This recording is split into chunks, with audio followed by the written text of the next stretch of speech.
Azerbaijan, a central stop on the old Silk Route. And here in Baku, these once well-worn cargo routes are being restored and repaved, opening up overland trade routes from Beijing to Brussels. The road to development begins with the development of roads. So clearly it's a very crucial element of allowing the flow of goods between people so that markets can function. And markets like this have existed for centuries. Centres for trade, packed full of basic goods for sale. Business thrives thanks to the seamless transportation of goods from A to B. This newly tarmacked road is a great example of how Azerbaijan is spending heavily on its transport infrastructure. Now, it's all part of a huge investment programme into a corridor that stretches from Europe to Asia through the Caucasus here in Baku. The project, well, is to reopen the old traditional Silk Route. The ancient Silkway is a network of trade routes which have existed for thousands of years, stretching from east to west, bringing economic gain to the towns and cities in its path. So it was some kind of hub which connected the whole world.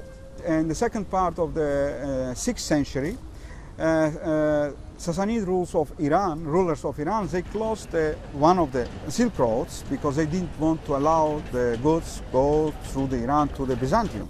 That's why by then it became a very important route. Today, the region is focused on the Traseka project, a transport corridor of Europe, the Caucasus and Asia.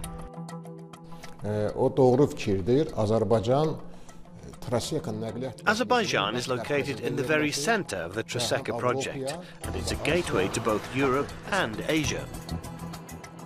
From Baku to Georgia, from Russia to Iran, repaving works are crisscrossing the country of Azerbaijan, partly funded by the World Bank and by the European Union, which is looking to boost trade with this region.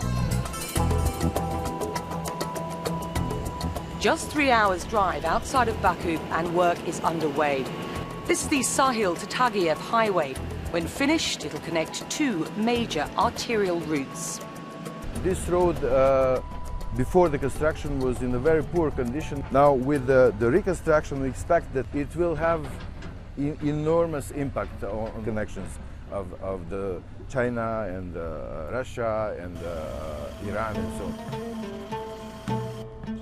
I like to work. It's a nice thing. Creating a masterpiece is a nice feeling.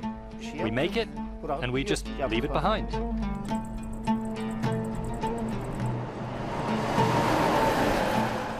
Another few hours down the road is Kurdamir, a busy truck stop.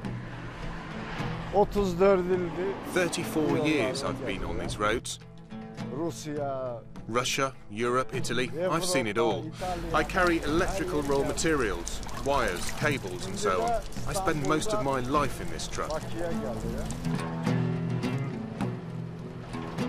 These truckers carry their cargo for thousands of miles. The port of Baku is where many of the truckers receive their goods, and then they'll make their onward journey, as long as their tyres are fixed. Of course, this chap sorting his tyre out. Hassan, my friend, is one of these truckers. Hassan, what are you picking up? We're picking up construction materials, wood, sand, pebbles.